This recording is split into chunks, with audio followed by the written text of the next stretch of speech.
Good evening. Welcome to tonight's edition of Resistance TV. The world's biggest ever demonstrations have been taking place in India recently, and they've been organised by the country's farmers to protest against the reforms that Narendra Modi's far-right regime wants to introduce. The legislation was passed by India's parliament in September last year, but the farming unions and their supporters have demanded that these laws be repealed. The fear is it will leave farmers at the mercy of powerful corporations and put many of them out of business. Joining us this evening to explain more of the background to what's been happening is Minri Kaur, who's been reporting on the situation in India for some time now. She's an award-winning freelance journalist based in the UK, and she's written for the BBC, Sky, The Independent, HuffPost, Al Jazeera, and Tribune. And she also writes about religion, culture, communities, and human rights. And she's also the daughter of the legendary Skipping Sikh, and the videos that she posted about his efforts to inspire people during the pandemic won Report of the Year in 2020. Before I go to Minri, though, to start our discussion this evening, we've just got a quick package that we want to show you, which gives you a bit of a flavour for those people who are not familiar with what's been happening in India about the protests and some of the background to them.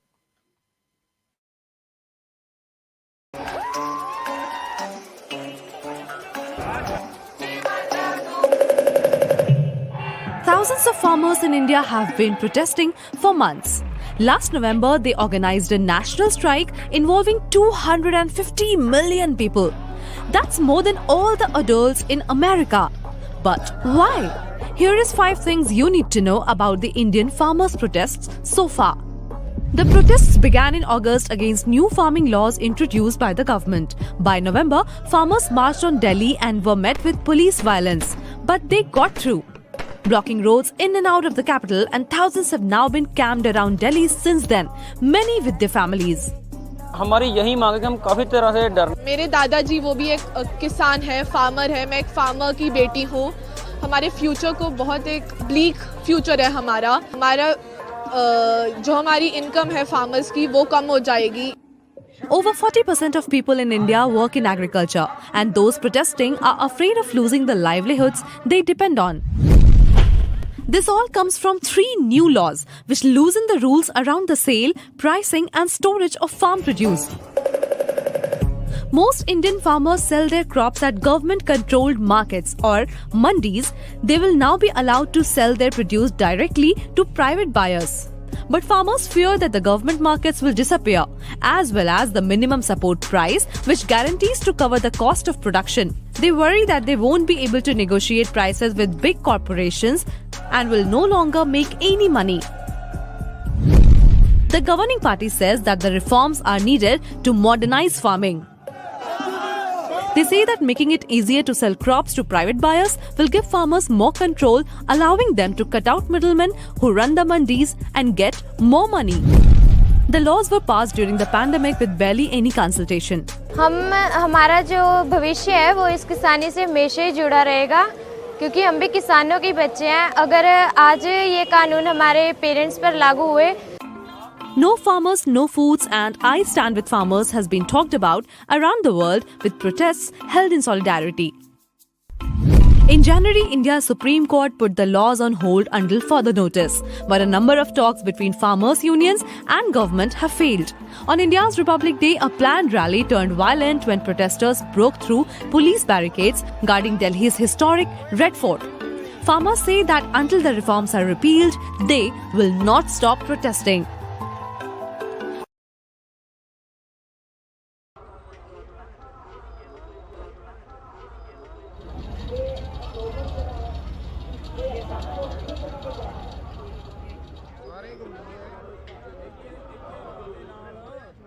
हम अपने ज़मीर की लड़ाई लड़ रहे हैं, यहाँ पे अपने हक के लिए लड़ रहे हैं।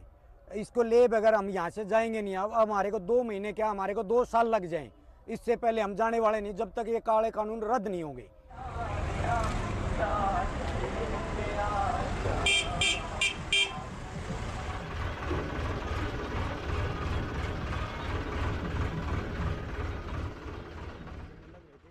इसमें खाद दिया जा रहा है और जैसे अब ऐसा काम हो रहा है, अब ये फार्म हमारा है। हमारे को एमएसपी रेट इसलिए लागू करवाना चाहते हैं हम, अगर ये हमारा फिक्स रेट कर दिया जाए ताकि आगे आने वाली कॉरपोरेट जगत हमारा शोषण न करे। वो अगर ये फिक्स नहीं किया गया तो वो अपने मन मर्जी के रेट लेंगे और पूरा होगा हमारा, ना ज़मीन रहेगी आगे आने वाले टाइम पर, ना तो हमारे बच्चे मजदूर हो जाएंगे, ना हमारे पास घर रहेगा।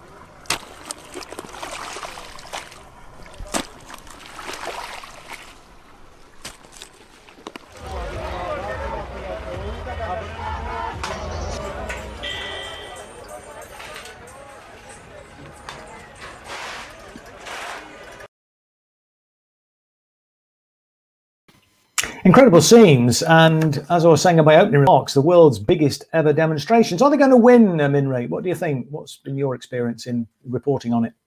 So, I mean, I would hope that they are going to win, because I think that there's so many of them there together, and they're not going to give up, as they've said in the, in a lot of the interviews. They've actually said we'd rather die here than us turn back. We want the laws to be repealed, and there's so many of them that are together. I mean, I would hope that justice does prevail and that they do get the justice. I don't know what's going to happen, how long it will go on for. I mean, it's already been this many months already, so I really don't know. But I do think that, they are not gonna basically back down. They're going to continue, and if anything, it's going to just go from strength to strength. Right. Well, what kind of support do they have in India? I mean, amongst the wider general public. So currently, they've got quite a few voluntary organisations like Khalsa Aid, Midland Langat Seva. They've got United Sikhs. They've got a lot of voluntary organisations, which many of them are based in the UK but have their base out there as well. So they've obviously set up a place for them to be able to stay comfortably. They're able to have their clothes washed there. They are camping in trucks, but they also have got they're able to get food. They're able to get, so that these charities are actually helping to support them. And again, that is growing quite a bit. There's quite a few people who are coming in from Punjab or from other areas of India and are coming to support and help to set up places for them to be able to, if they're going to camp there, to be able to stay in a comfortable place and to be able to do that like they showed. There's food there. They've got their families there. There's young children there. So they have the support of the charities, whether they have the support of the government, not, because, this is the whole problem. It's around the fact that the BJP government that are in party at the moment, obviously very much anyone who's not Hindu, they don't really care. And this is the problem. There's a lot of politics and a lot of political stuff going on around it, but people don't understand what India is really like. And unless you're from that country, then and it's not easy. It's not an easy thing to do, to fight against the government. It really isn't. No, I understand that. But just in terms of the wider support from the general public, I mean, clearly the massive demonstrations, which indicates there is a lot of support, clearly. But obviously, India is a very big country, and I just wonder how widespread the support for the farmers are, because Modi got quite a big majority, didn't he, in the last election? Yeah, I mean, he did get quite, which is, I don't know, I find that quite shocking, because a lot of people will say, well, we don't know where that came from, because many people are anti, in terms of the way that he thinks and the things that he does. And obviously now this just shows, there is none of that kind of coming to some kind of conclusion of, being able to, at least the farmer's safety should be taken into consideration. Even that isn't. There's so much violence going on, and there's so much going on there that doesn't leave India. And I mean, I will go into the support that they get, but I don't know if you saw the recent news in The Guardian and everywhere else about how the internet had shut down in India, so people couldn't communicate, and their Twitter had basically got a massive telling off in India to shut down accounts that were actually tweeting about the farmers' protest. So in terms of support, it's huge. It's basically all the Indian diaspora outside, of India, in all parts of the world. I'm talking about even in Germany, Canada, US, UK, Australia, you name it. Everyone has basically supported. They've done rallies. They've got signs up. It has literally gone viral. And so the government have been shutting the internet down there, so people can't communicate with the wider community outside. So obviously it's gone viral, and it's obviously creating a lot of noise because people care and people are supporting. No, indeed. And it's interesting, isn't it? Because it does seem to have captured the world's imagination. I mean, it's getting a lot of traction, not obviously just in India or indeed in the UK. I mean, it's interesting to see some of the corporate media outlets. We often are frustrated at their lack of reportage of key issues which happen actually in this country and indeed around the world. So it's interesting that this is a protest which seems to have captured the imagination. Why is that, do you think? So I think firstly, because there was so much noise made across social media. So, as a community, I know that there was loads of people pushing in the background, making videos, lots of people, big followers, and a lot of people who do know the right people. So it was across social media first. And obviously, I'm a journalist myself, so I was getting a lot of messages from the community to say, why is this not covered in mainstream? I was pushing it to say, look, for me, I look at it like any kind of human rights violation, any kind, like, with George Floyd, it's all as important as one another. And the frustration that a lot of people had was when the incident with George Floyd happened and the BLM movement came about, it was brilliant. I mean, that is fantastic. It's so needed. But actually, why are people not doing the same with this? So I think it was that there was a lot of people across social media saying how they felt, and they were very annoyed at the fact that mainstream were not covering it.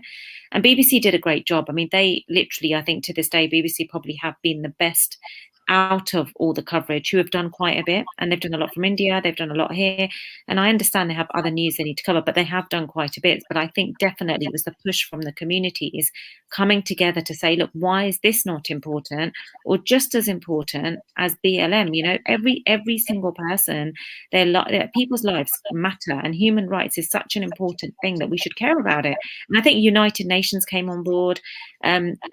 Justin Trudeau, he was one of the first. Actually, I think that's what it was. Justin Trudeau, he put a statement out there, and when he did, the Indian government basically wiped their hands off, with him. They were not happy the fact that he spoke out, but he spoke out in support. And I think that was it. They have someone who's really like up there. He's a prime minister, and even he sees that this is a human rights violation. And I think that then kind of triggered into other countries, and it was just that creating that noise. I mean, social media really does show that if you shout, if you shout, absolutely. I mean, it can be a blessing and a curse. It was interesting. I was looking. There was a discussion on. When it works well, it's great, obviously, but it can be a sewer at times. But I was interesting discussion on Newsnight last night. I think it was Newsnight. I think it was either last night or the night before. Yeah. And they were talking about, doing a fairly detailed report on what had happened. But then there was a discussion in the studio, and there was a little bit of concern. There were two people in there. I think it was a representative, or a supporter of the government, speaking from India. And I think it was Sunny Hundal who was speaking. Yes. And he was a bit concerned about the potential for community tensions to spill over in this country. I mean, have you seen any evidence of that? And indeed, I mean, is this a Sikh versus Hindu thing in India, or is it a more, cross sort of community in that sense? No, so I think that really angered a lot of people in the community, giving that message of, like you said, about violence kind of coming out of the country and into here. I don't think at all. It is definitely not. This is not a religious protest. It's not Hindus against Sikhs. And it's not. And the other thing is, right, we're hearing a lot of, Sikhs are terrorists and they're Khalistani. No, they're not. My message to everyone is this, right, that in every community, there are people out there who might not represent the community that well, but that's them, that's individuals. Just because of the fact that there are a lot of Sikh farmers, and of course they are, because Punjab is, my dad's a farmer, we're from a farming family. That is what they do. That doesn't mean that it's a Sikh versus Hindu. If anything, Sikhs, we are brought up to believe, through our faith, that we're all one. So it's not a religious protest. It literally is farmers versus India. And I think the thing around violence is because actually protesters are being treated quite violently. There's been two females, a female activist who literally had changed a toolkit, done something to a toolkit. She's a climate change activist. They arrested her. Is that a reason to kind of arrest someone? There was another lady who's a journalist just doing her job. She's been arrested. I mean, come on, surely it doesn't take a genius to think about that. That is so unfair. And the kind of government that is there, that is running a country of where, you kind of think to yourself, India is the hub and heart for so many people, not just us, for everyone. But, it needs to be fair to its people, and it's not. And to give that message across that it's, Hindu versus Sikhs, not at all. I'm Sikh. I've got friends that are Hindu, that are, that are from the Black community, that are from the Muslim community. Just, I would never say that if I've got an issue with somebody, I'm going to tell them, but it's not a religious thing. So this whole message of Khalistanis and terrorists, people need to get, actually not use words like that, because it's quite it's very hurtful. And it's very, like, I look at it like it's quite very racist to say that to somebody, because actually, no, they're not. They're just protesting for their rights, peacefully for their rights. And why shouldn't they? Because if I was a farmer in India and these laws were being passed, I wouldn't be able to survive. Like, genuinely, I wouldn't be able to. So why are we, we should just look at what the situation is rather than labeling people. Well, it's important, I think, you clarify that, because, say that was a point that came over, I think, in that discussion on Newsnight, and it is a distraction, and I think it takes it away if you like, from a kind of a class struggle, really. And I think it's really important that we recognise those kind of more that unites us, and not. I mean, it's the old divide and rule tactic, which is sometimes, well, not sometimes, very often used to try and destroy the effectiveness of a. I mean, this campaign is incredible, as we've said. The biggest campaign in the world literally has ever seen. It's astonishing. It's incredibly inspirational. Yeah. To see it, I mean, because obviously we are trying to build a movement, and there is definitely a role for street protest as well as other things. And to see how they've been able to mobilise people, it's incredible. But I also understand that Rihanna has weighed into the discussion and lent her support to the farmers. I guess that was a pretty powerful intervention, wasn't it?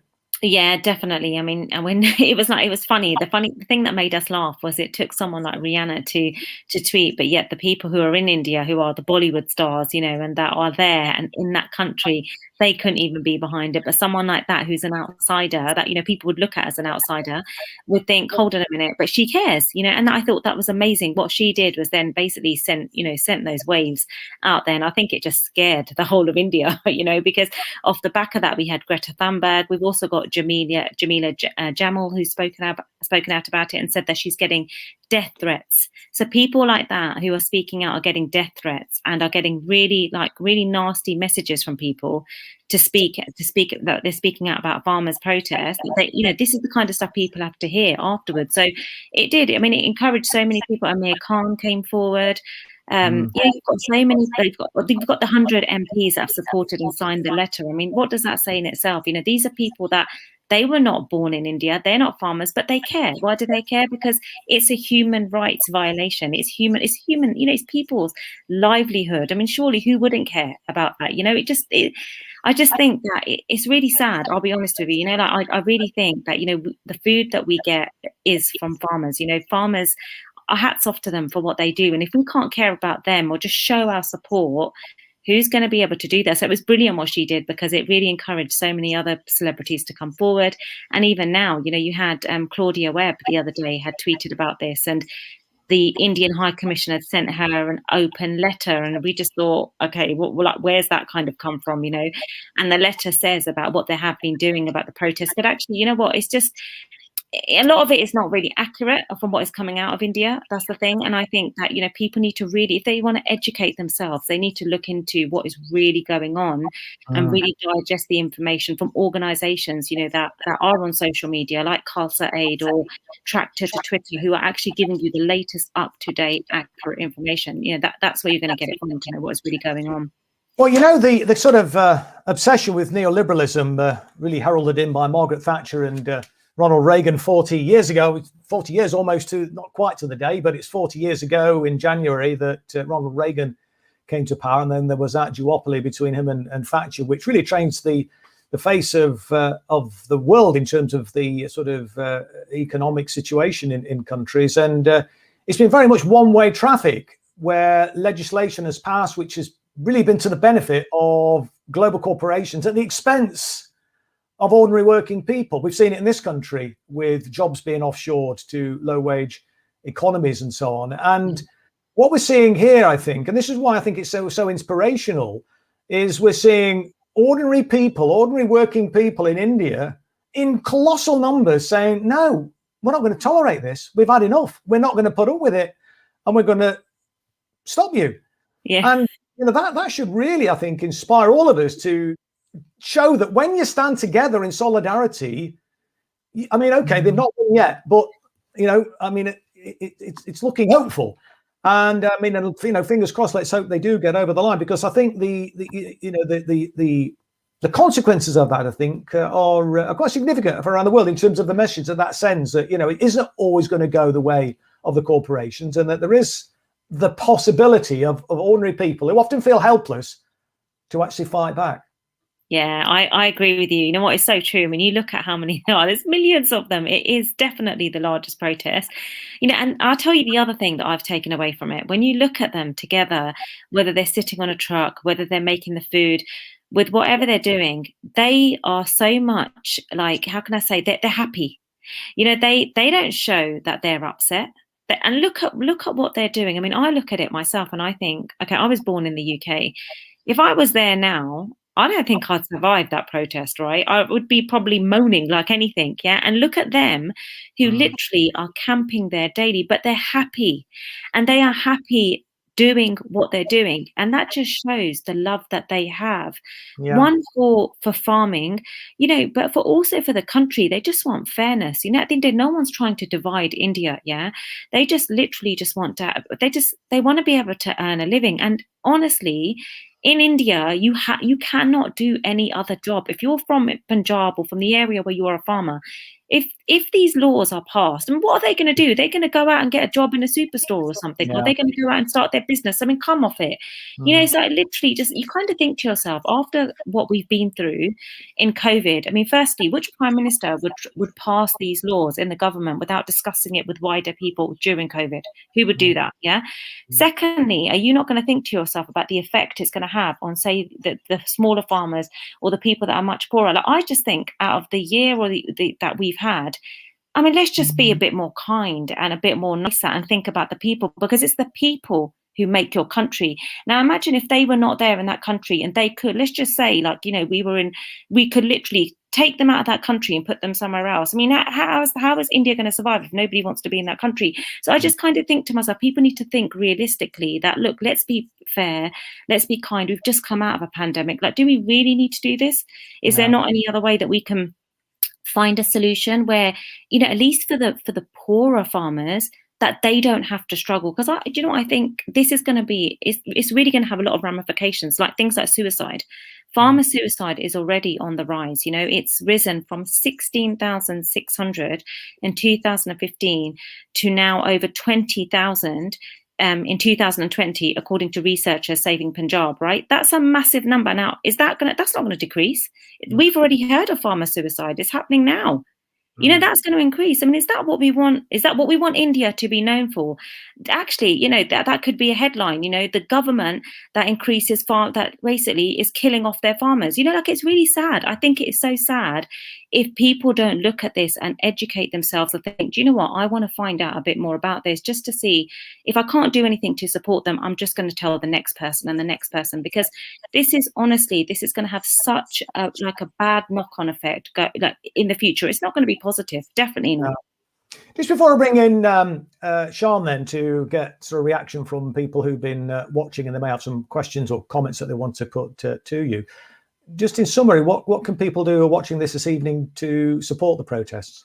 Yeah, so the first thing is obviously, you know, go on social media and, you know, follow the right pages. They can follow me, Mincore5. I'm on Twitter, and I can always steer them to the right pages. But there's quite a few pages there. So Mincore5's my Twitter. Please follow me, reach out. I'm looking for stories. I'm currently doing a couple of stories on the farmer protest. And also, if they look at places like the BBC News, you know, they've done some really good stories. Sky News have covered a really good story.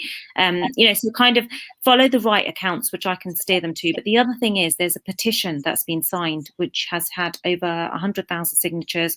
That means that obviously it needs to be discussed in Parliament here, you know, which we're trying to obviously move forward. If somebody wants to still sign that, they can actually find that online just by putting in farmers protest a UK petition. And, you know, just educate yourselves. Like, if there's anything that somebody wants to do off the back of this, yeah, I'm not even saying to them, look, like, go off and go and support people without knowing what's going on. Just read up on it, and if that doesn't touch your heart to then share it with other people, I'd be very surprised. That's all. You know, just read up on it and make yourself aware, because people are really struggling out there in terms of what they have to do on a daily basis, is be camped up in these trucks or tents on the side of the roads. You know, it's not exactly a luxury lifestyle. So, you know, if we can try and educate ourselves, read up on it, spread the word, tell our next door, you know, and our next door neighbor, or, you know, the next person that you can tell, just let people know what is going on, because it's so important. And, you know, there is going to be out of this, on whichever way it goes, you know, it's not going to be very nice if the laws are passed. You know, it's really not going to be. Well, I mean, obviously, if we can lend any support and encourage people to do so and push our parliamentarians to do more and press in the way in which Justin Trudeau's done, that international pressure as well as the pressure at home in India, may just get them over the line. So I think it is such, because for the reasons we've said, such an important international struggle, really, because of the ramifications, as I've already said, about being able to push back against the the power of global corporations. Let me bring in Sean though and just sort of get a reaction from people who've been watching. Sean. Hi, good evening, Minreet. Hi, thank you very much for the discussion. It's been fascinating and, as always, very educational. We've seen reports on the news, bits and pieces here and there over the last few months, but I think for me particularly, you've brought a lot of those issues together and made it a bit more comprehensible for me, and the same with the people who were watching tonight.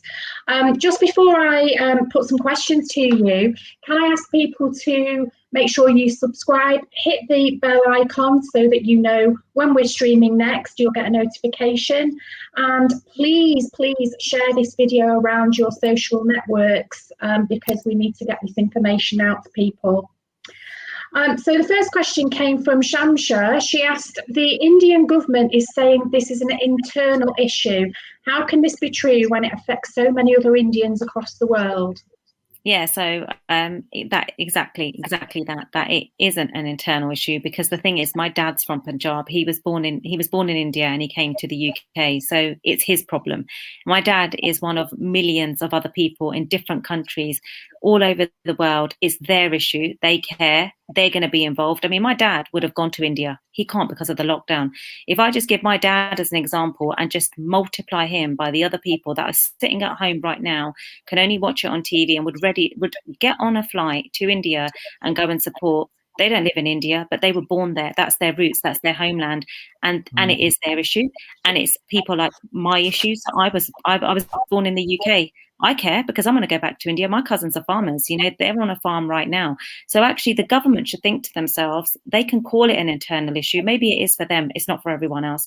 And everyone that is in every other country worldwide, I think, you know what? Hats off to people that are supporting, because they should. If they care about something and it's important to them, you should always support, and you shouldn't. You should never back down. At the end of the day, if you believe in something, and that's what you said, Chris, like in terms of us, if we believe in something, we should definitely push forward for it and push our own government to basically get involved. And to Shamshed, I'd like to say that, I myself am saying to the government here, Boris Johnson should be involved in this, because the people of this country are so diverse. We have so many people here that are farmers from India, so they're the people of your country. So it's an issue for all of us, and it's not an internal issue. I don't believe that at all. The other thing I was going to ask is there anything being planned in the UK that we can support apart from the petition? As obviously people who watch this are going to say, right, how can we help? What can we do? Are there any MPs that are supporting any motions that are going through Parliament that we can write to and we can put pressure on? Yeah, you definitely can. So Tan Desi and Preet Gill are two people to definitely follow. So they have written a letter which has been signed currently by 100 MPs. There is a template of a letter that they have both tweeted under their accounts. If everyone could actually write to their MP, definitely if they could do that, follow that template and send that to your local MP and put the pressure on as much as you can. The majority of the MPs have been tweeting about it, like Claudia Webb. So many others have been tweeting. But Tan Desi and Preet Gill are the main people to follow, because then you can see through their thread who else is involved. But please do send a letter. That would really help. Okay, well, we'll try and locate that from their Twitter feeds, and we'll try and get it onto our website so that people can find it a bit easier. I can send it to you if you like. Oh, that would be amazing. Yeah, that would be great. Thanks, Minreet. No the last thing that I wanted to ask is, what lessons can we learn from the Indian farmers? So, to be really strong and to not fear COVID. I mean, have you seen how many, I know COVID is here and obviously we know how bad it's been, but a lot of the times people have said it's been really bad because of the media. Now these guys and women actually, and children, they're united there. They have no news. They are not even, they're not even worried about the fact, one, of even getting any illness, let alone COVID. Like, they literally are together fighting for their rights peacefully. And I think if there's one thing we can take away is, look, well, a few things, they have basically come together, united. They are, totally like I've never seen anybody like happier in what they're doing. They might not be inside, but they're not showing that. They've got smiles. They've basically come together as a community or as a family, and they have not once sat there and complained about it. They literally are, look, we're going to stay here. We come from like a lifeline of people that are not afraid. We're going to die here, basically. We've come here to protest. We want them to repeal these laws. So that in itself just shows that, look, they believe in something, and they believe that they're going to get justice. And I think, you know what, God bless them, because obviously someone out there probably is going to help them to get that justice, which we hope that they do. So, just to be united, care for one another, and if you can help support a cause for the right reason, come together to do it, because I totally believe, united you can get somewhere, divided you can't. No, indeed. Thanks, Minri. We can feel the love and the passion coming from you through your words. Thanks, Chris. Yeah, thanks very much indeed. Thank you, Minri. I know we've gone slightly over. I know we've only got you, or should have only had you until past, so I know you've got some other commitments this evening. But thank you very much indeed, Minri, for that. It's a really fascinating discussion, and hopefully it's inspired people to get behind this campaign because of its international significance, as we've already said. Thanks, everybody, for watching this evening. Next week, we'll be discussing the campaign for the Craigavon 2. This is a terrible miscarriage of justice on a scale not really seen since the Birmingham 6 and the Guildford 4. And we'll be discussing with the people behind the campaign, with the lawyers and relatives on our programme next week. So please make a note in your diary to watch Resistance TV at the same time, same place, 7 o'clock on Wednesday. Look forward to seeing you then. Thanks for watching this evening, and good night.